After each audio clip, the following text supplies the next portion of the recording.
Hello students, welcome back to our English online class. Hope you are all doing safe. In this video session, I will be handling the third part of our 12th unit. Now, in the second session,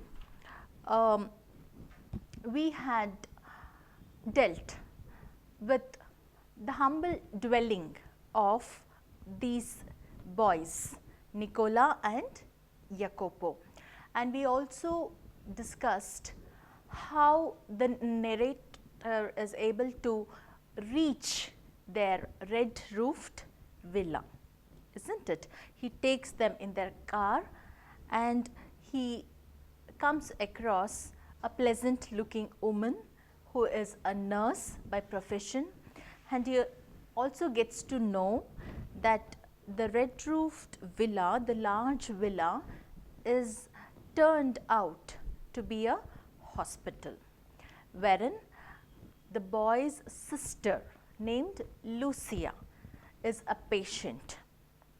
All right. So, ನಮ್ಮ ಹಿಂದಿನ ತರಗತಿಯಲ್ಲಿ ನಾವು ನೋಡಿದ್ದು ಹೇಗೆ ನಮ್ಮ ನಿರೂಪಕ ಇಬ್ಬರು ಹುಡುಗರನ್ನ ಕರ್ಕೊಂಡು ಹೋಗ್ತಾನೆ, ಅವನ ಕಾರಲ್ಲಿ ಕರ್ಕೊಂಡು ಹೋಗ್ತಾನೆ. ಎಲ್ಲಿಗೆ? To their village. You must remember the name of their village. ಅವರ ಹಳ್ಳಿ ಹೆಸರು ಜ್ಞಾಪಕ ಇದೆ ಅಂತ ಅಂದ್ಕೊಂಡಿದ್ದೀನಿ. ಹೊಲೇಟಾ. Yes, very good. It is around 30 kilometres from Verona. ವೆರೋನಾಯಿಂದ 30 ಕಿಲೋಮೀಟರ್ ದೂರದಲ್ಲಿದೆ. And you also remember how scenic the village is. ಎಷ್ಟು ಸುಂದರವಾಗಿದೆ ಅಂತ ನೀವು ಹಿಂದಿನ ತರಗತಿಯಲ್ಲಿ ಜ್ಞಾಪಿಸ್ಕೊಂಡಿದ್ದೀರಾ. ಓಕೆ, ಕಲ್ಪನೆ ಮಾಡ್ಕೊಂಡಿದ್ದೀರಾ ಅಲ್ವಾ? ಅದನ್ನೊಂಚೂರು ಜ್ಞಾಪಕ ಮಾಡ್ಕೊಳ್ಳಿ.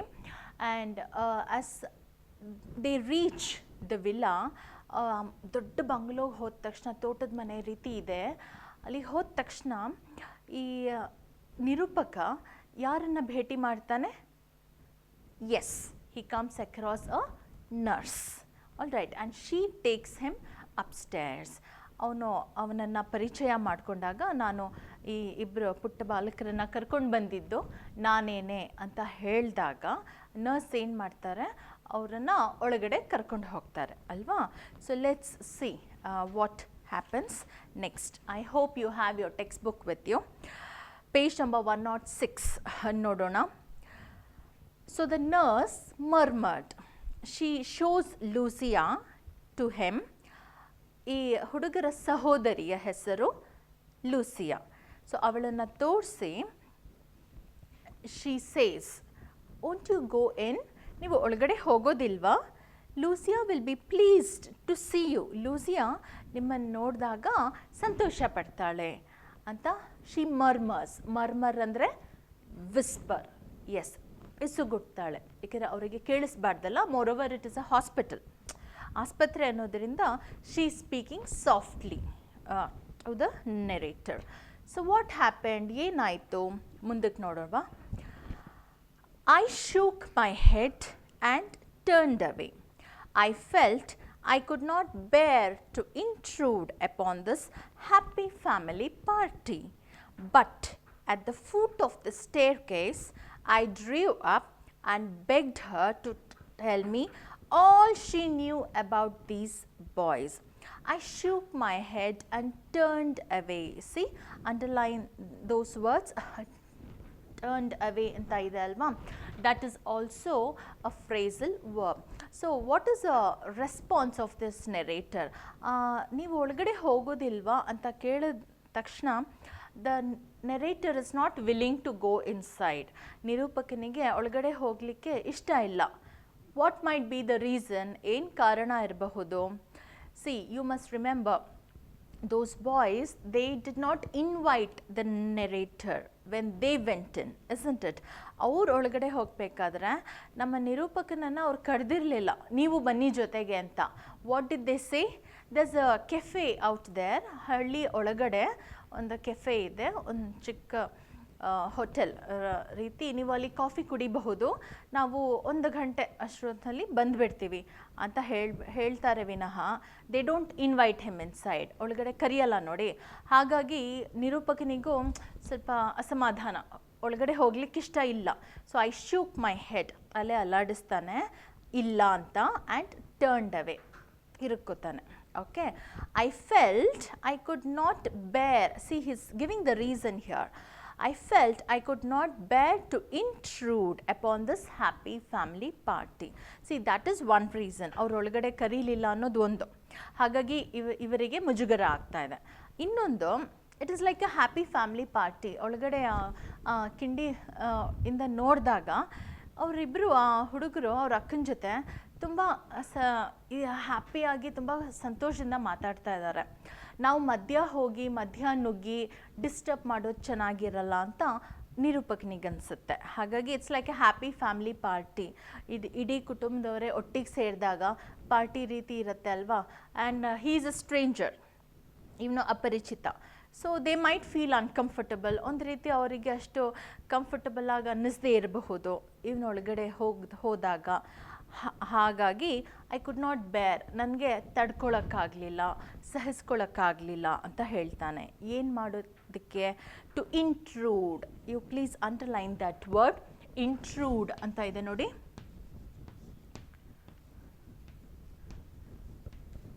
ಇಂಟ್ರೂಡ್ ಅಂದರೆ, the other word for intrude is shove. Okay, you learn this word if you are not familiar. Intrude andre shove ಅಥವಾ push in, barge in ಅಂತ ಹೇಳ್ತೀವಲ್ಲ, ಒಳಗಡೆ ನುಗ್ಗೋದು. ಓಕೆ, ಸೊ ಒಳಗಡೆ ನುಗ್ಲಿಕ್ಕೆ ಅವನಿಗೆ ಇಷ್ಟ ಇರಲಿಲ್ಲ.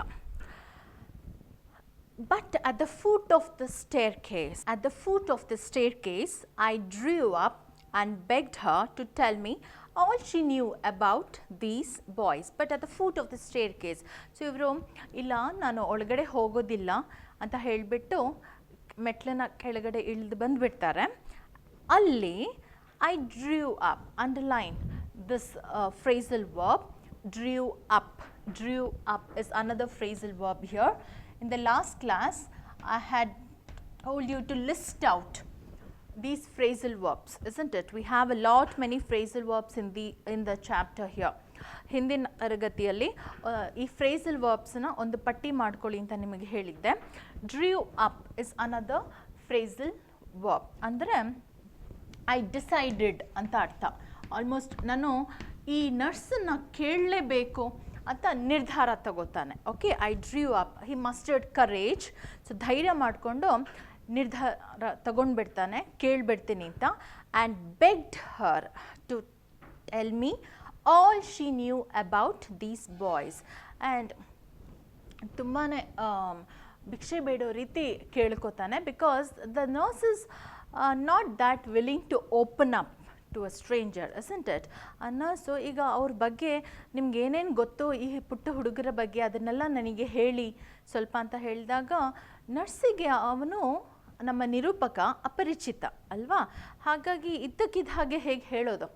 So he musters courage and requests her repeatedly. Okay, so ತುಂಬ ಬೇಡ್ಕೊಂಡಾಗ ಕೇಳ್ಕೊಂಡಾಗ ಈ ಹುಡುಗರ ಬಗ್ಗೆ ಏನು ಗೊತ್ತಿದೆಯೋ ನಿಮಗೆ ಅದನ್ನೆಲ್ಲ ಒಂಚೂರು ನನಗೆ ಹೇಳಿ ಅಂತ ಬೇಡ್ಕೋತಾನೆ. She was eager to do so. ಅವಳಿಗೂ ಕಾತುರತೆ ಇತ್ತು ತುಂಬ. ಶಿ ಡಿಡ್ ನಾಟ್ ಹೆಸಿಟೇಟ್, ಸ್ವಲ್ಪ ಹಿಂಜರಿಲಿಲ್ಲ. ಸೊ ಹಾಗಾಗಿ she starts. So what does she say? ಹೇಳ್ತಾಳೆ, they were quite alone in the world. I think they were orphans. ಅನಾಥರು ಅಂತ ಅನಿಸುತ್ತೆ ಪ್ರಾಬಬ್ಲಿ. ಸೊ ಹಾಗಾಗಿ ಒಂಟಿಯಾಗೇ ಇದ್ದರು, ಈ ಪ್ರಪಂಚದಲ್ಲೇ ಈ ಹುಡುಗರು ಒಂಟಿಯಾಗೆ ಬಂದರು ಅನ್ನೋ ರೀತಿ. ಎಕ್ಸೆಪ್ಟ್ ಫಾರ್ ದಿಸ್ ಸಿಸ್ಟರ್, ಈ ಒಬ್ಬಳು ಸಹೋದರಿ ಇದ್ದಾಳೆ. Her name is Lucia. Lucia is the patient in the hospital there.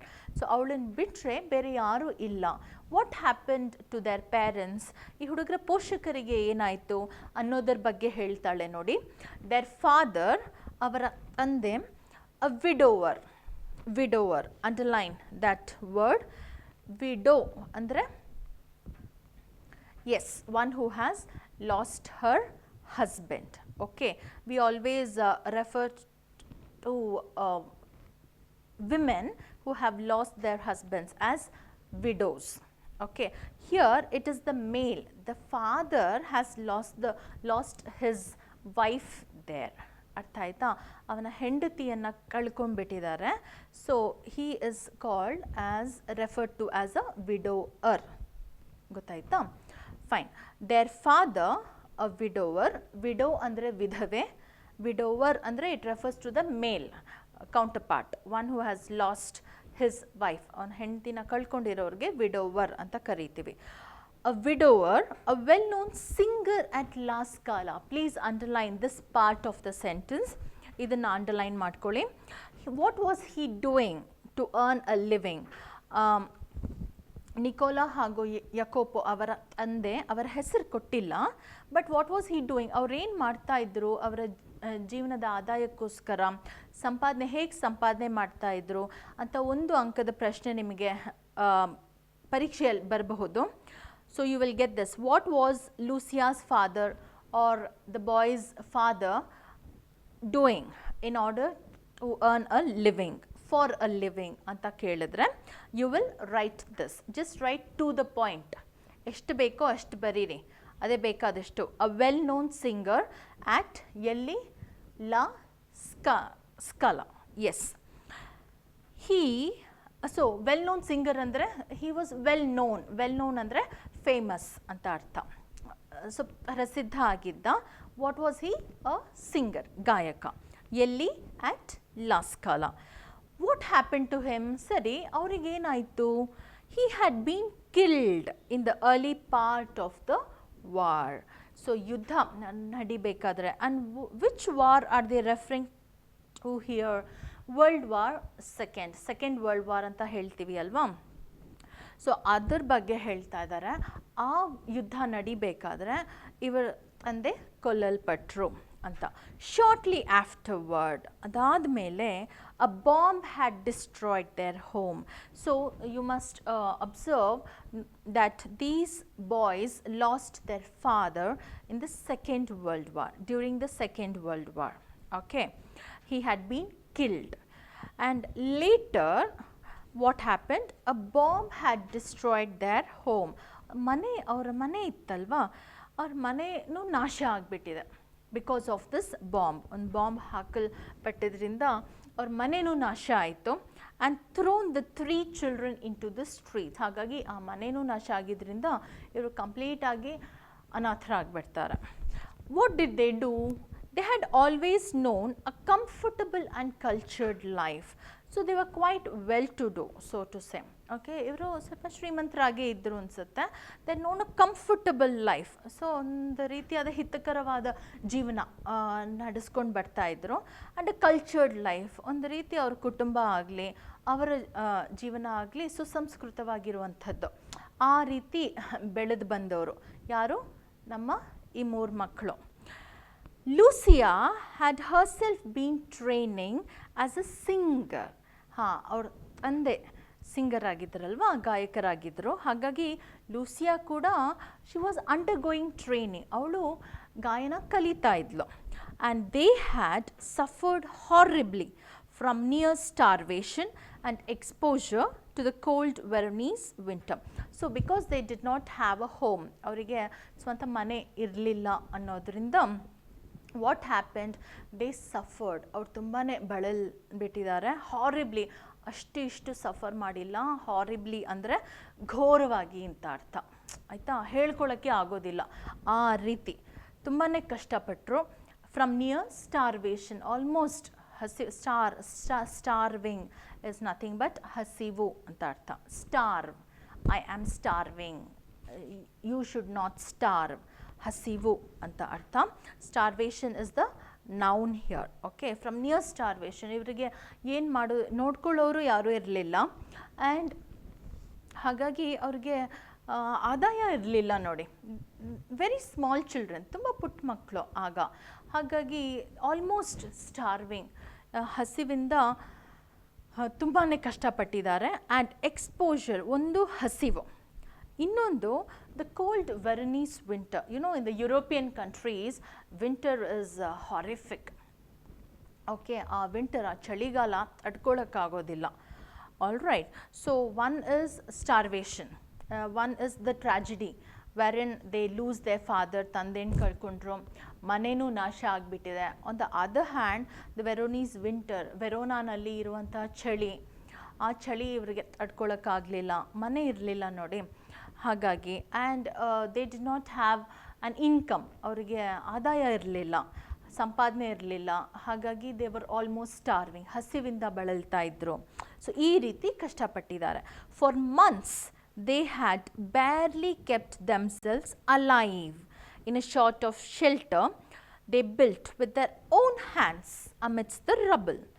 Then the German elite guard established headquarters in Verona and for 3 dreadful years ruled the city with ruthless severity. The boys grew to hate those harsh, unwanted masters, and when the resistance movement began secretly to form, they were among the first to join. So here I'll just explain this and then move on. ಇಷ್ಟು explain ಮಾಡಿಬಿಡ್ತೀನಿ. For months, so 1 ತಿಂಗಳಲ್ಲ, 2 ತಿಂಗಳಲ್ಲ, ಹಲವಾರು ತಿಂಗಳುಗಳಿಗೆ they had barely kept themselves alive, ಬದುಕಿರೋದೇ ಹೆಚ್ಚು, ಆ ರೀತಿ ಕೇವಲ ಬದುಕ್ತಾ ಇದ್ದಾರೆ, ಆ ರೀತಿ ಜೀವನ ಮಾಡ್ತಾಯಿದ್ರು ಈ 3 ಮಕ್ಕಳು. In a sort of shelter, ಎಲ್ಲಿದ್ದರು? They had no house, right, ಅವರಿಗೆ ಆಶ್ರಯ ಅಂತ ಇರಲಿಲ್ಲ. ಏನು ಮಾಡಿದ್ರು ಮತ್ತೆ? They built with their own hands amidst the rubble, ಅವರ ಮನೆ ನಾಶ ಆಗಿಬಿಟ್ಟಿತ್ತು ನೋಡಿ. So it was all dilapidated. All right, ಒಂದು ರೀತಿ ರಬಲ್ ಅಂತ ಇದೆ ನೋಡಿ, that word you should know that word. Rubble ಅಂದರೆ underline and write down there itself. Rubble ಅಂದರೆ ರೂಯಿನ್ಸ್ ಅಥವಾ ಡೆಬ್ರಿಸ್ ಅಂತಲೂ ಹೇಳ್ತೀವಿ ಇಂಗ್ಲೀಷಲ್ಲಿ. These are the synonyms for this particular word. So you will learn this word, rubble ಅಂತ ಹೇಳ್ತೀವಿ. Okay, amidst this rubble. So what happens, in a sort of shelter ಏನೋ ಒಂದು ರೀತಿ ಆಶ್ರಯ, ಮೇಲ್ಗಡೆ ಮೇಲ್ಛಾವಣಿ ಇರಲಿಲ್ಲ, ಬಟ್ ಆಶ್ರಯ ಮಾಡ್ಕೊಂಡಿದ್ದಾರೆ. They built with their own hands, ಅವ್ರ ಸ್ವಂತ ಕೈಯಿಂದನೇ ಕಟ್ಕೊಂಡ್ರು. ಹೇಗೆ? ಅಮಿಡ್ಸ್ ದ ರಬಲ್. ಓಕೆ, ಅವ್ರ ಕೈಲಿ ಆದಷ್ಟು. So it's a sort of temporary shelter. Then the German elite guard established headquarters in Verona. You will underline that part of the sentence. You will get that 1 mark question here. ನಿಮಗೆ 1 ಅಂಕದ ಪ್ರಶ್ನೆ ಇಲ್ಲಿರುತ್ತೆ. It's a very important question. Where did the German elite guard establish its headquarters? Headquarters ಅನ್ನು German elite guard ಎಲ್ಲಿ ಸ್ಥಾಪನೆ ಮಾಡಿತು ಅಂದಾಗ in Verona ಅನ್ನೋದನ್ನು ನೀವು ಬರಿಬೇಕಾಗುತ್ತೆ. Okay, and who established its headquarters in Verona ಅಂತನೂ ಕೇಳಬಹುದು.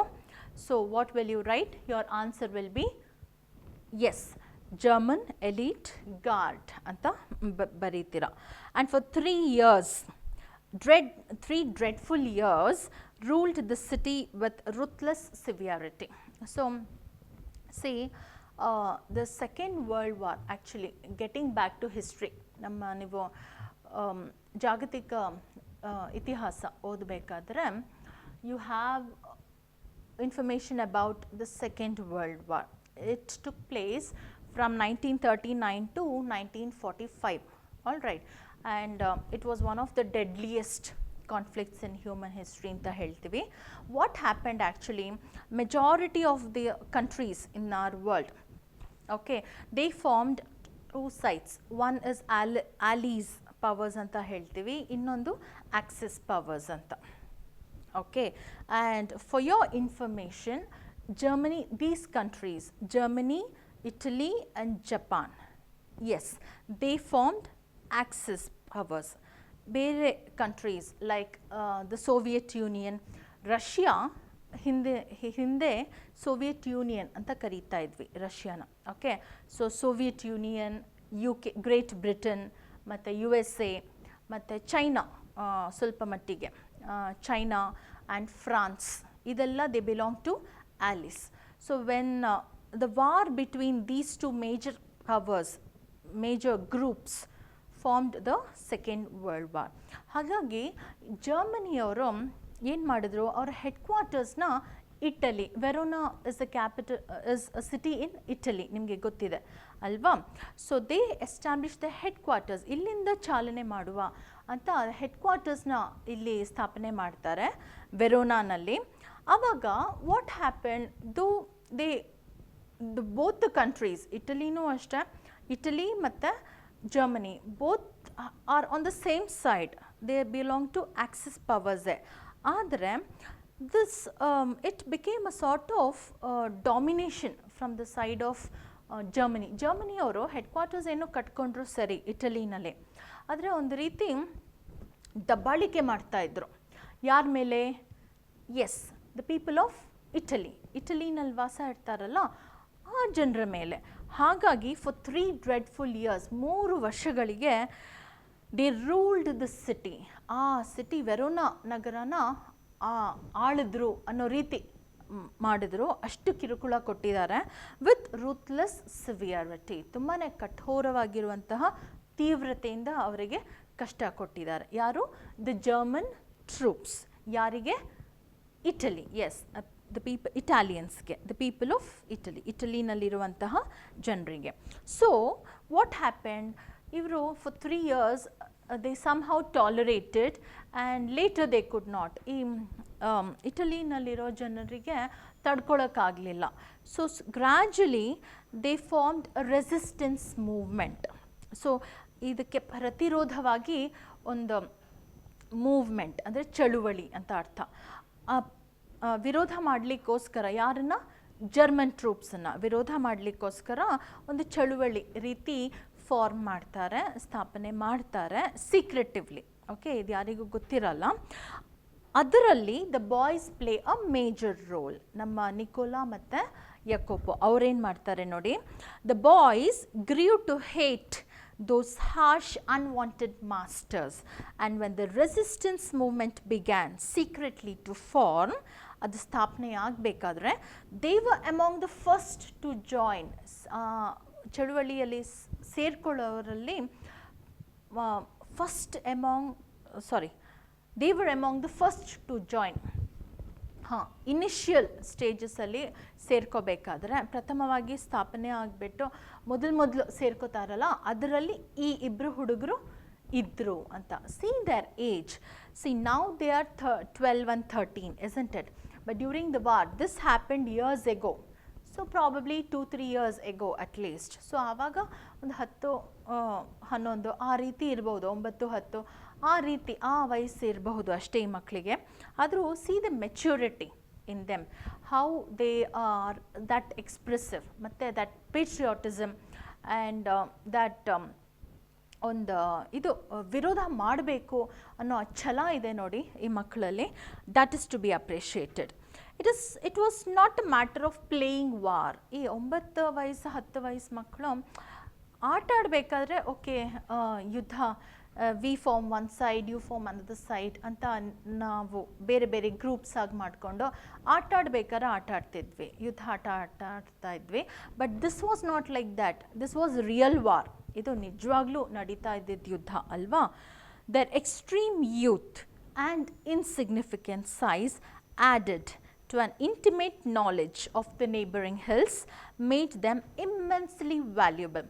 ಸೊ ಹಾಗಾಗಿ they join this resistance movement, ಈ ಪ್ರತಿರೋಧ ಚಳುವಳಿ ಸೇರ್ಕೋತಾರೆ ಆ್ಯಂಡ್ ಹಲವಾರು ರೀತಿಯಲ್ಲಿ ಅವರಿಗೆ ಸಹಾಯ ಮಾಡ್ತಾರೆ. ಆ್ಯಂಡ್ ದ ಎಕ್ಸ್ಟ್ರೀಮ್ ಯೂತ್, ತುಂಬ ಪುಟ್ಟ ಮಕ್ಕಳು ಆಗ, ಆ್ಯಂಡ್ ದರ್ ಇನ್ಸಿಗ್ನಿಫಿಕೆಂಟ್ ಸೈಜ್, ತುಂಬ ಚಿಕ್ಕ ಮಕ್ಕಳಲ್ವಾ, ಹಾಗಾಗಿ that added to the intimate knowledge of the neighbouring hills. So these were the advantages.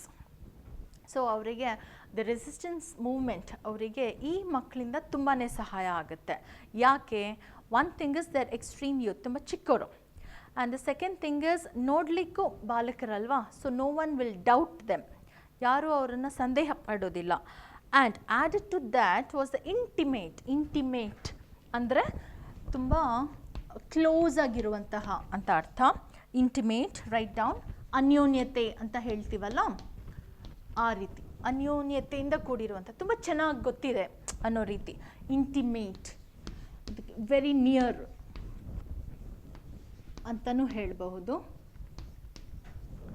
ಹಾಂ, ಇಂಟಿಮೇಟ್ ನಾಲೆಡ್ಜ್, ಅವರಿಗೆ ತುಂಬ ಚೆನ್ನಾಗಿ ಗೊತ್ತಿತ್ತು, ಅದ್ರ ಬಗ್ಗೆ ಜ್ಞಾನ ಇತ್ತು. ಯಾವುದ್ರ ಬಗ್ಗೆ? Of the neighbouring hills. You know, Verona is a lovely city with beautiful lakes and surrounded by hills ಅಲ್ವಾ? The same way their village also.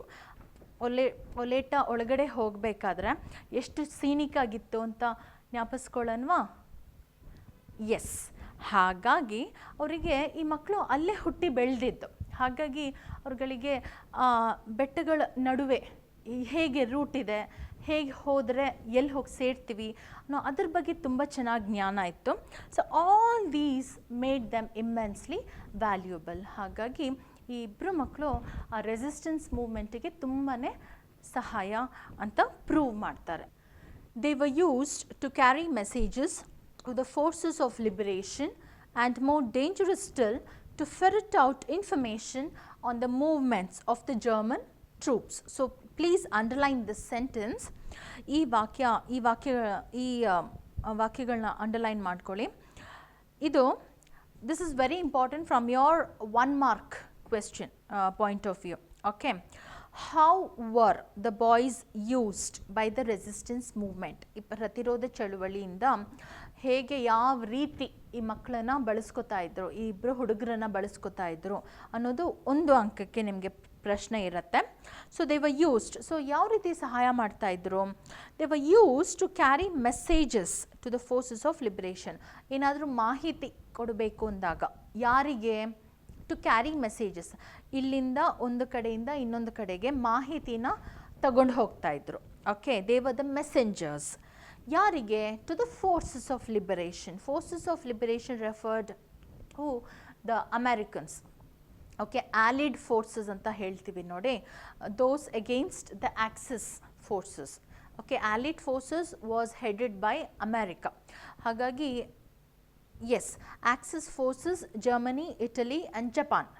ಮಿಕ್ಕಿದ್ದ ದೇಶಗಳು, that is UK, France, Soviet Union, USA, ಇವರೆಲ್ಲ allied forces. So ಅವರಿಗೆ the opposite party, okay, the opposite side, ಅವರಿಗೆ ಇವರು ಮಾಹಿತಿನ ಕೊಡಲಿಕ್ಕೆ ಬಳಸ್ಕೊತಾ ಇದ್ರು ಇವ್ರುಗಳನ್ನು, ಈ ಮಕ್ಕಳನ್ನು. Okay, and more dangerous still, ಅದಕ್ಕಿಂತ ಇನ್ನೂ ಅಪಾಯಕಾರಿಯಾಗಿರೋದು ಏನು ಗೊತ್ತಾ? ಏನು ಮಾಡ್ತಾಯಿದ್ರು ಈ ಹುಡುಗರು? To ferret out information on the movements of the German troops. ಈ ಜರ್ಮನ್ ಟ್ರೂಪ್ಸ್, ಜರ್ಮನ್ ಮಿಲಿಟ್ರಿ ಅವರು ಎಲ್ಲೆಲ್ಲಿ ಹೋಗ್ತಾ ಇದ್ದರು ಅನ್ನೋದ್ರ ಬಗ್ಗೆ ಕೂಡ ಆ ಮಾಹಿತಿ ನಾನು to ferret out. See, underline this phrasal verb, ferret out ಅಂದರೆ ಗ್ಯಾದರ್ ಅಥವಾ ಕಲೆಕ್ಟ್ ಅಂತ ಅರ್ಥ. ಎಸ್, ಒಂದು ರೀತಿ ವಿಚಾರಣೆ ಮಾಡಿ ಹುಡುಕಾಡೋದು, ಟು ಸರ್ಚ್ ಅಂತ ಅರ್ಥ. Search and gather, search and collect, ಹುಡುಕಾಡಿ ಅದನ್ನೆಲ್ಲ ಕೂಡಿಟ್ಕೊಂಡು ಆ ಮಾಹಿತಿನ ಅವ್ರಿಗೆ ಕೊಡ್ತಾಯಿದ್ರು. Okay, on the movements of the German troops. So ಈ ರೀತಿ ಅವರನ್ನು ಬಳಸ್ಕೊತಾ ಇದ್ರು. How were the boys used in the resistance movement ಅಂದರೆ ಇದನ್ನು ಯು ಶುಡ್ ರೈಟ್, ಇದನ್ನು ಬರೀತೀರ. The good nurse broke off. Yes, you have another phrasal verb here, broke off ಅಂತ ಇದೆ ನೋಡಿ. Please underline broke off. Broke of ಅಂದರೆ ಅವಳು she started crying. ಹಾಗೆ ಹೇಳ್ತಾ ಇದ್ದಾಳೆ, ಶಿ ಇಸ್ ನೆರೇಟಿಂಗ್, ಈ ಮಕ್ಕಳ ಬಗ್ಗೆ ಹೇಳ್ತಾ ಇದ್ದಾಳೆ. ಮಧ್ಯ ಶಿ ಸ್ಟಾರ್ಟ್ಸ್ ಕ್ರೈಯಿಂಗ್ ದೇರ್, ಒಂಥರ ಅಳ್ಳಿಕ್ಕೆ ಶುರು ಮಾಡಿಬಿಡ್ತಾಳೆ. Okay, her eyes moist. ಅದು ಬ್ರೋಕ್ ಆಫ್ ಅನ್ನೋದು it is evident in her voice ಅವ್ರ ಡ್ಯೂರಿಂಗ್ ಹರ್ ನೆರೇಷನ್. ಹೇಳಬೇಕಾದ್ರೆ ಸ್ವಲ್ಪ ಧ್ವನಿನಲ್ಲಿ ಗೊತ್ತಾಗುತ್ತೆ. She starts crying there and her eyes moist. ಅವಳ ಕಣ್ಣು ನೋಡಿದ್ರೆ ಇಟ್ಸ್ ಆಲ್ರೆಡಿ ಇನ್ tears, ಅಳ್ಳಿಕ್ಕೆ ಶುರು ಮಾಡೋ ರೀತಿ. ಮಾಯ್ಸ್ಟ್ ಅಂದರೆ her eyes are wet. Then with even deeper feeling, ಇನ್ನೂ ತುಂಬ ಫೀಲ್ ಮಾಡ್ಕೋತಾ ಇದ್ದಾಳೆ, ಭಾವನೆಗಳ ಉದ್ವೇಗ ಅಂತ ಹೇಳ್ತೀವಲ್ಲ ಆ ರೀತಿ. ಅದನ್ನು ಇಟ್ಕೊಂಡೆ ಹಾಗೇ ಶಿ ವೆಂಟ್ ಆನ್ ಅಂದರೆ ಶಿ ಕಂಟಿನ್ಯೂಸ್ ಹರ್ ನೆರೇಷನ್, ಮುಂದುವರಿಸ್ತಾ ಇದ್ದಾಳೆ. I need not tell you how fine they were, these infants, how they went in the darkness through the mountain passes with letters in their shoes which might cause them to be shot. And when it was all over and we had peace at last, they came back to the beloved sister, and they found her suffering from tuberculosis of the spine contracted during the miseries of the war. So here, that is the reason she feels very sad for these children. ಈ ಮಕ್ಕಳಿಗೆ ಈ ರೀತಿ ಇಷ್ಟೆಲ್ಲ ಕಷ್ಟಪಟ್ಟಿದ್ದಾರೆ, ಆಮೇಲೆ ಏನಾಯಿತು ನೋಡಿ. I need not tell you how fine they were, ಎಷ್ಟು ಚೆನ್ನಾಗಿ ಕೆಲಸ ಮಾಡ್ತಾಯಿದ್ರು, ಎಷ್ಟು ಹೇಗಿದ್ದರು, ಹೇಗೆ ಹುಟ್ಟಿ ಬೆಳೆದ ಮಕ್ಕಳು ಇವರು. ದೀಸ್ ಇನ್ಫೆಂಟ್ ಅಂದರೆ ಶಿಶು, ಎಸ್ ಎಳೆ ಮಕ್ಕಳು ಅಂತ ಅರ್ಥ. ಸೊ ಈ ಎಳೆ ಮಕ್ಕಳು how they went in the darkness, ಯಾವ ರೀತಿ ಕೆಲಸ ಮಾಡ್ತಾಯಿದ್ರು for the resistance movement, and ಕತ್ಲಲ್ಲಿ ಓಡಾಡ್ತಾ ಇದ್ರು. ಥ್ರೂ ದ ಮೌಂಟೇನ್ ಪಾಸಸ್, ಪರ್ವತಗಳ ನಡುವೆ ವಿತ್ ಲೆಟರ್ಸ್, ಪತ್ರಗಳನ್ನು ತಗೊಂಡು ಹೋಗ್ತಾ ಇದ್ರು. ಹೇಗೆ? ಇನ್ ದ ಶೂಸ್, ಅವ್ರ ಶೂಸಲ್ಲಿ ಬಚ್ಚಿಟ್ಕೊಂಡು ತಗೊಂಡು ಹೋಗ್ತಾ ಇದ್ರು. Which might cause them to be shot, ಯಾರಾದರೂ ಕಂಡು ಬಿಟ್ಟಿದ್ದರೆ ಅವರನ್ನು ಅಲ್ಲೇ ಶೂಟ್ ಮಾಡಿಬಿಡಬಹುದಿತ್ತು. ಅಷ್ಟು ರಿಸ್ಕಿ ಆದ ಜಾಬ್ ಅದು. It is such a risky job actually. So ಈ ರೀತಿ ಅವ್ರು ಕಷ್ಟಪಟ್ಟಿದ್ದಾರೆ ಆ್ಯಂಡ್ ಈ ರೀತಿ ಸಹಾಯ ಮಾಡಿದ್ದಾರೆ. ಅವರ ಪ್ರಾಣಕ್ಕೂ ಅವರು ಇದು ಮಾಡಲಿಲ್ಲ, ಒಟ್ಟು ಮುಖ್ಯತ್ವ ಕೊಡಲಿಲ್ಲ.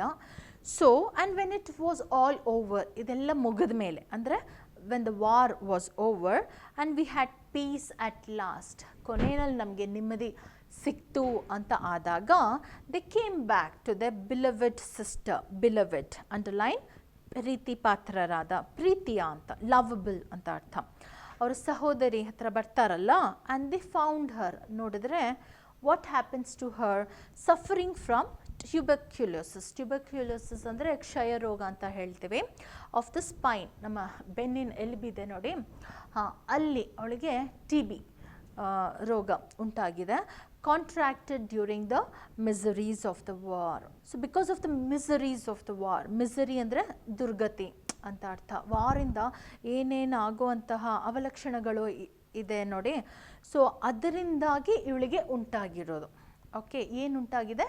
Tuberculosis of the spine. So you will get that question for 1 mark.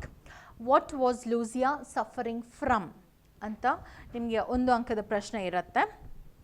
Lucia ಯಾವ ರೋಗದಿಂದ ಬಳಲ್ತಾ ಇದ್ದರು ಅಂತ. You will write tuberculosis of the spine, ಅಷ್ಟು ಬರೀರಿ ಬೇಕಾದಷ್ಟು.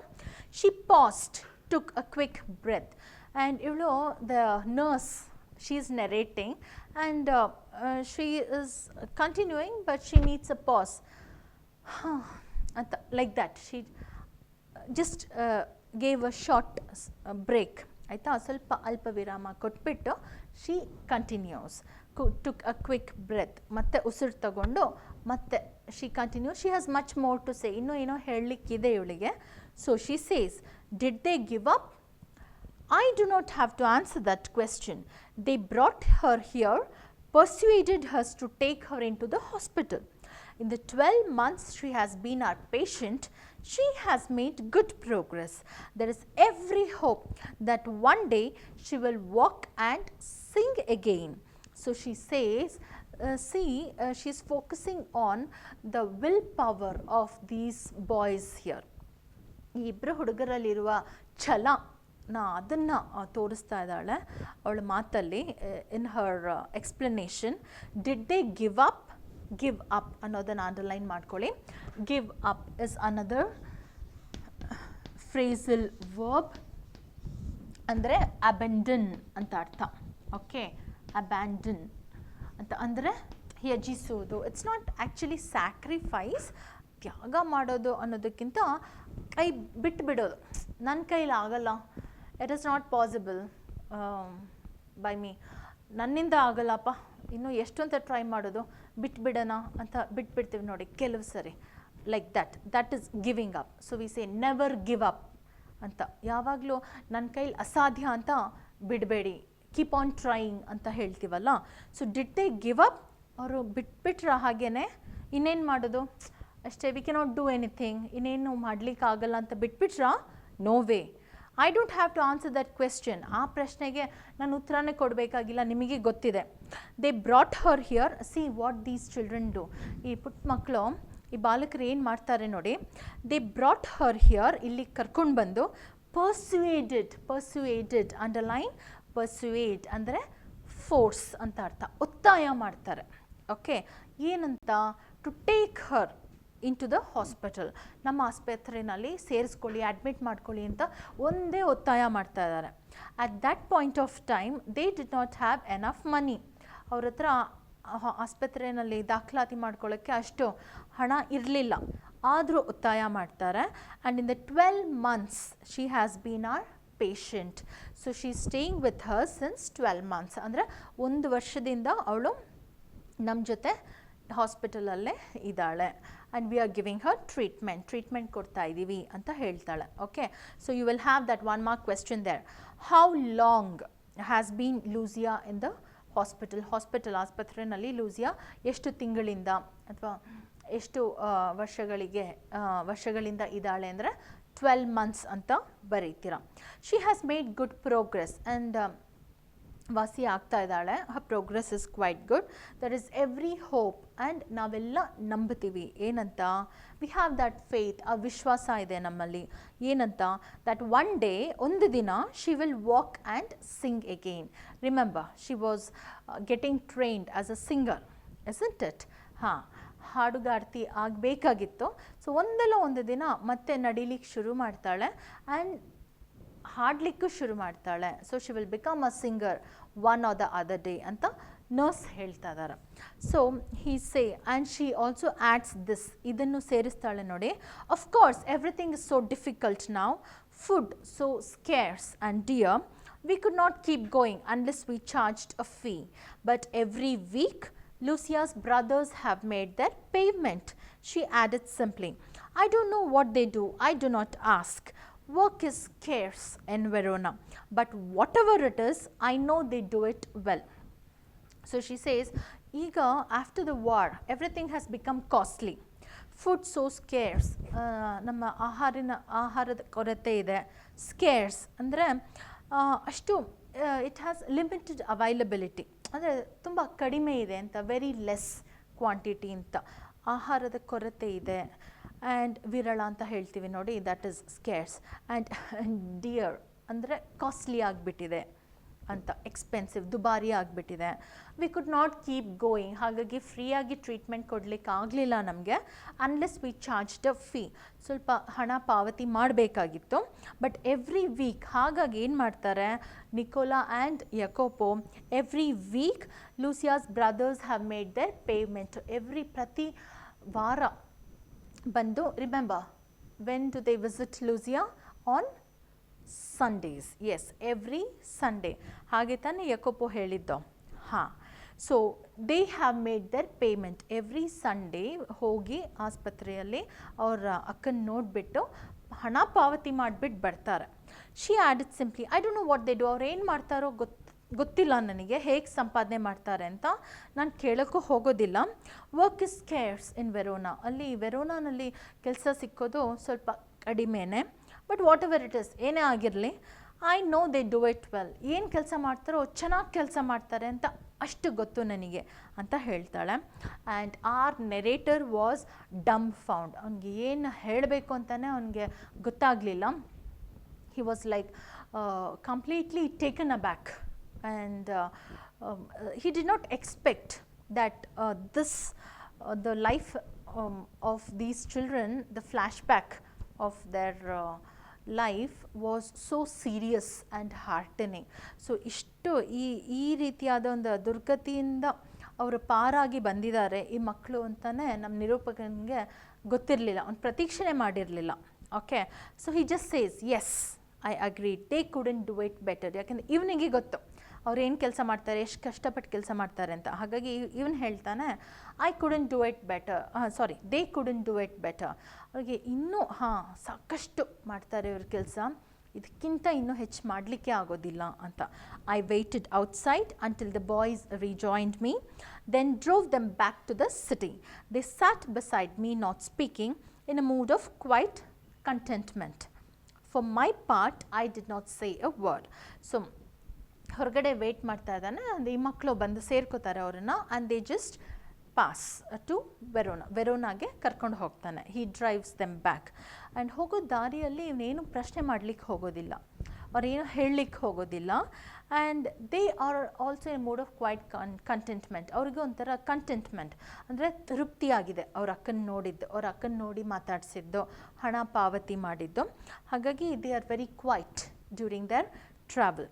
For my part I did not say a word. ನಾನು ಏನೂ ಹೇಳ್ಕೊಳ್ಳಿಲ್ಲ ಅವ್ರ ಹತ್ರ. I knew they would prefer to feel that they had safely kept the secret. So ಅವರ secret ಅಂತ ಇಟ್ಕೊಂಡಿದ್ರು ನೋಡಿ, ಗುಪ್ತವಾಗಿ ಇಟ್ಕೊಂಡಿದ್ರು ನೋಡಿ ಅವ್ರ ಲೈಫ್ ಬಗ್ಗೆ, ಅವ್ರ ಜೀವನದ ಬಗ್ಗೆ. ಹಾಗೆ ಇಟ್ಕೊಂಡು ಹೋಗಲಿ, ನನಗೆ ಇಷ್ಟೆಲ್ಲ ಮಾಹಿತಿ ಗೊತ್ತಾಗಿದೆ ಅಂತ ಅವ್ರುಗಳಿಗೆ ಗೊತ್ತಾಗೋದು ಬೇಡ, ಅವ್ರಿಗೆ ಒಂದು ರೀತಿ ಮುಜುಗರ ಆಗೋದು ಬೇಡ ಅಂತ ಇವನು ಸುಮ್ಮನೆ ಇರ್ತಾನೆ, ಏನು ಹೇಳಲಿಕ್ಕೆ ಹೋಗೋದಿಲ್ಲ. Okay, yet the silent epic of youthful devotion had touched me deeply. War, with its attendant horrors, had not broken their spirit. And if an untimely maturity had been forced upon them, at least they had accepted it with dignity and courage. Their selfless action brought a new nobility to human life, gave promise of a greater hope for human society.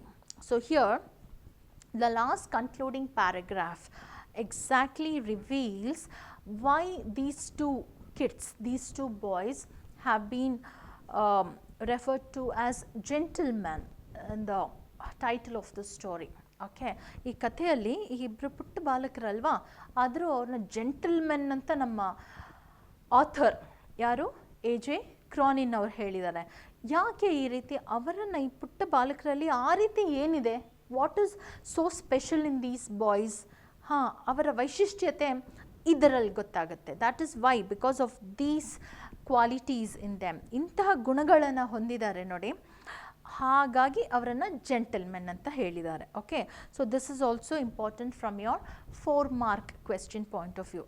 ನಿಮಗೆ 4 ಅಂಕಗಳಿಗೆ ಬರಬಹುದು. what made the author reveal that the boys were gentlemanly. Gentleman ಅಂತ ಹೇಳ್ಕೊಳ್ಳುವಷ್ಟು ಏನಿತ್ತು ಈ ಹುಡುಗರಲ್ಲಿ according to the author ಅಂತ ಒಂದು ಪ್ರಶ್ನೆ ಬರುತ್ತೆ. So C him, it the silent EPIC of youthful devotion. EPIC ಅಂದರೆ ಮಹಾಕಾವ್ಯ ಅಂತ ಗೊತ್ತು ನಿಮಗೆ. ಆಫ್ ಯೂತ್ಫುಲ್ ಡಿವೋಷನ್, ಪುಟ್ಟ ಮಕ್ಕಳೇ, ತುಂಬ ಚಿಕ್ಕವರು, ಆದರೂ ದಟ್ ಡಿವೋಷನ್, ಆ ಭಯಭಕ್ತಿ ಇದೆ ನೋಡಿ, ಟುವರ್ಡ್ಸ್ ಯಾರ ಮೇಲೆ? ಅವ್ರ ಅಕ್ಕನ ಮೇಲೆ. Yes, had touched me deeply. ಅದು ನಮ್ಮ ನಿರೂಪಕನಿಗೆ ತುಂಬಾ ಒಂದು ರೀತಿ ಫೀಲ್ ಆಗಿದೆ. He has felt that. ಇಷ್ಟು ಚಿಕ್ಕವರಾಗಿದ್ದರೂ ಸಹ ಆ ಭಯಭಕ್ತಿ ಎಷ್ಟು ಇಟ್ಕೊಂಡಿದ್ದಾರೆ ಅಂತ. War with its attendant horrors had not broken their spirit. So here again, this is a phrasal verb which you will underline. Broken their spirit ಅನ್ನೋದನ್ನು ಅಂಡರ್ಲೈನ್ ಮಾಡ್ಕೊಳ್ಳಿ. ವಾರ್, ಯುದ್ಧ ಆಗಿದ್ದರೂ ಸಹ, see war always has a detrimental effect on children. Here see these children, ಇವರಿಗೆ ಆ ರೀತಿಯ ಒಂದು ಪರಿಣಾಮ ಬೀರೋದಿರಲಿ, but they have struggled throughout the war and they have helped, they have played their own major role. ಅವರದೇ ಆದ ಒಂದು ಪಾತ್ರ ಇದೆ ನೋಡಿ, ಯಾವ ರೀತಿ ಸಹಾಯ ಮಾಡಿದ್ದಾರೆ ನಮ್ಮ ರೆಸಿಸ್ಟೆನ್ಸ್ ಮೂವ್ಮೆಂಟ್ ಅನ್ನೋದು. That has to be appreciated. ಮತ್ತು ಅವರ ಛಲ ನೋಡಿ, it had not broken their spirit. ಈಗ ಎಲ್ಲರನ್ನೂ ಕಳ್ಕೊಂಡ್ವಿ, ತಂದೆ ಕಳ್ಕೊಂಡ್ವಿ, ಮನೆ ನಾಶ ಆಯಿತು, ಅಕ್ಕನನ್ನು ಕಳ್ಕೊತಾ ಇದ್ದೀವಿ ಅನ್ನೋ ಆ ಭಾವನೆ ಅವರಲ್ಲಿರಲಿಲ್ಲ. ಇದೇನೇ ಆದರೂ ಅಕ್ಕನ್ನ ಉಳಿಸ್ಕೋಬೇಕು ಅನ್ನೋ ಭಾವನೆ ಇತ್ತಲ್ಲ, that is to be appreciated. And it had not broken their spirit. ಅವರಲ್ಲಿ ಒಂಚೂರು ಆ ಕಳವಳ ಉಂಟು ಮಾಡಲಿಲ್ಲ ಯುದ್ಧ ಅನ್ನೋದು. ಓಕೆ, ಆ ಛಲ ಅವರಲ್ಲಿ ಇದ್ದೇ ಇತ್ತು. ಇಟ್ ವಾಸ್ ನಾಟ್ ಬ್ರೋಕನ್, ಅದನ್ನು ಮುರಿಯೋಕ್ಕಾಗಲಿಲ್ಲ. And if an untimely maturity had been forced upon them, ಈ ರೀತಿ ಆಗಿದ್ದರಿಂದ they were not children, so to say, they had to act beyond their age. Actually ಮಕ್ಕಳೇನೆ, ಆದರೂ ಬಿಕಾಸ್ ಆಫ್ ದ ರೆಸ್ಪಾನ್ಸಿಬಿಲಿಟಿ, ಅವ್ರ ಮೇಲೆ ಆ ಜವಾಬ್ದಾರಿ ಇವರಾಗಿ ತಗೊಂಡಿದ್ದು, ಯಾರೂ ಅವ್ರ ಮೇಲೆ ಹೇರಲಿಲ್ಲ ಈ ರೀತಿ ಮಾಡಬೇಕು ಹಾಗೆ ಮಾಡಬೇಕು ಅಂತ. ಇವರಾಗೆ ತಗೊಂಡಿದ್ದು ಆ ಜವಾಬ್ದಾರಿನ ಎಷ್ಟು ಚೆನ್ನಾಗಿ ನಿಭಾಯಿಸ್ತಾರೆ ಅದನ್ನು ನಾವು ಕಲ್ತ್ಕೋಬೇಕಾಗಿರೋದು. At least they had accepted it with dignity and courage. Okay, ನಮ್ಮ ಲೈಫಲ್ಲಿ, ನಮ್ಮ ಜೀವನದಲ್ಲಿ ಈ ರೀತಿ ಆಗಿದೆ, ಫೈನ್, ಇದರಿಂದ ಎದೆಗುಂದೋದಲ್ಲ, but we will accept it, ಇದನ್ನು ಒಪ್ಕೊಳ್ಳೋಣ with dignity and courage. Dignity ಅಂದರೆ ಘನತೆ, ಕರೇಜ್ ಅಂದರೆ ಧೈರ್ಯ. ಧೈರ್ಯದಿಂದ ಮತ್ತು ಅಷ್ಟೇ ಗೌರವಾನ್ವಿತವಾಗಿ ಒಪ್ಕೋತಾರೆ ನೋಡಿ. ಆ್ಯಂಡ್ ದೇ ಟೇಕ್ ಆ್ಯಕ್ಷನ್, ಸುಮ್ಮನೆ ಕೂತ್ಬಿಡಲ್ಲ, ಏನು ಮಾಡಬೇಕು ಅನ್ನೋದನ್ನು ಮಾಡ್ತಾರೆ. They have always in their life acted beyond their age after this happened, after the war happened. Okay, they have taken up responsibility and ಹೇಗೆ ಜವಾಬ್ದಾರಿ ತಗೊಂಡಿದ್ದಾರೆ. ಆ್ಯಂಡ್ ದೇರ್ ಸೆಲ್ಫ್ಲೆಸ್ನೆಸ್, ಅಕ್ಕನ್ನು ಉಳಿಸ್ಕೋಬೇಕು ಅನ್ನೋ ಅವರ ಅಕ್ಕನ ಮೇಲಿರುವಂತಹ ಆ ಪ್ರೀತಿ, that affection, all right. And selflessness, this is a competitive world. And ಈಗಿನ ಕಾಲದಲ್ಲಂತೂ ಪೀಪಲ್ ಆರ್ ಯೂಶಲಿ ಸೆಲ್ಫಿಶ್, ಸ್ವಾರ್ಥಿಗಳಾಗೇ ಇರ್ತೀವಿ ಅಲ್ವಾ. But here see these children, they R selfless action. ಅವ್ರು ಮಾಡ್ತಾ ಇರೋದೆಲ್ಲ ಅಕ್ಕನಿಗೋಸ್ಕರ. ಆಲ್ ರೈಟ್, ಸೊ ಅದನ್ನು ನಾವು ಕಲ್ತ್ಕೋಬೇಕಾಗಿರೋದು. Their selfless action brought a new nobility. Nobility ಅಂದರೆ ಗೌರವ ಅಂತ ಬರ್ಕೊಳ್ಳಿ. Nobility to human life, gave promise of a greater hope for human society. So ನಮ್ಮ ಸಮಾಜಕ್ಕೆ ಈ ಮಕ್ಕಳಂತಹ ಇದು ಬೇಕು, ವಾಟ್ ಎಕ್ಸಾಂಪಲ್ಸ್, ಉದಾಹರಣೆಗಳು ಬೇಕು ಫಾರ್ ದರ್ ಸೆಲ್ಫ್ಲೆಸ್ನೆಸ್. ಒಂದು, the qualities these children had, their selflessness, their maturity, their affection, their courage, their dignity and their humanity. ಮಾನವೀಯತೆಯಿಂದ ಕೂಡಿರುವಂತಹ ಅವರ ಭಾವನೆ. So all these qualities make these children gentleman. ಈ ಎಲ್ಲ ಗುಣಗಳನ್ನು ಇಷ್ಟು ಚಿಕ್ಕ ವಯಸ್ಸಲ್ಲೇ ಹೊಂದಿದಾರಲ್ಲ ಈ ಮಕ್ಕಳು, ಅದಕ್ಕೋಸ್ಕರ ಇವರನ್ನು gentleman, two gentleman of Verona ಅಂತ our author has referred to them as two gentlemen of Verona. Okay, so this is the moral we have to learn from this story. ಇದರಿಂದ ನಾವು ನೀತಿ ಪಾಠ ಕಲ್ತ್ಕೊಳ್ಳೋದು, these qualities, okay, which has to be imbibed. ಈ ಗುಣಗಳನ್ನು ನಮ್ಮ ಜೀವನದಲ್ಲಿ ಆದಷ್ಟು ಮಟ್ಟಿಗೆ ಅಳವಡಿಸ್ಕೊಳ್ಳೋದು. All right, so coming to the suggested reading here. Yes, for secondary reading you can of course come to page number 112, Huckleberry Finn. It's a novel by Mark Twain. David Copperfield is also again a novel by Charles Dickens. ಆಯಿತಾ, ಮತ್ತು ಒಂದು ಕನ್ನಡ ಚಲನಚಿತ್ರ ಇದೆ, ಬೆಟ್ಟದ ಹೂ ಅಂತ. Now coming to the grammar part which is given in your textbook, page number 111.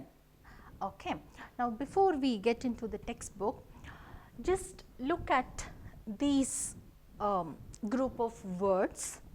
The first one, heavy traffic anta bardidini, pay a fine anta bardidini, make a payment anta bardidini. Aita, now we use, see, these are let's take the first one, heavy traffic. Now suppose we are caught in a traffic jam. Okay, traffic jam, tumba traffic ide, ella hogta idivi. So what do we say? And your boss calls you up, and why are you so late? ಯಾಕೆ ಇಷ್ಟು late ಆಯಿತು, ಇನ್ನೂ ಬಂದಿಲ್ವಲ್ಲ ಆಫೀಸ್ಗೆ ಅಂತ ಕೇಳಿದಾಗ you say, ತುಂಬ traffic ಇತ್ತು sir, ತುಂಬ ಟ್ರಾಫಿಕ್ ಇದೆ ಸರ್, ಹಾಗಾಗಿ ನಾನು ಬರೋಕ್ಕಾಗ್ತಾ ಇಲ್ಲ, I am stuck up in the traffic ಅಂತ ಹೇಳ್ತೀವಿ ತಾನೆ. ಹಾಂ, ತುಂಬ ಟ್ರಾಫಿಕ್ ಇತ್ತು ಅಂದಾಗ we don't say there is hard traffic here sir, hard traffic ಅಂತ ಹೇಳಲ್ಲ, it is wrong. Heavy traffic ಇತ್ತು ಸರ್ ಅಂತ ಹೇಳ್ತೀವಿ.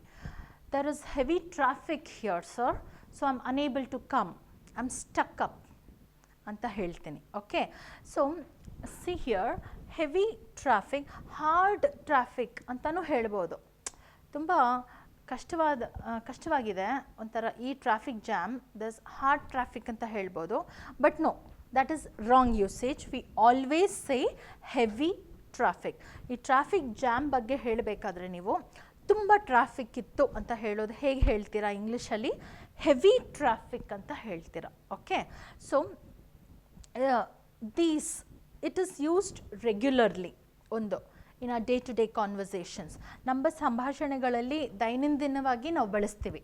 Okay, group of words, it is not just one word, group of 2 or 3 words, ಅದು ಇನ್ನೊಂದು point.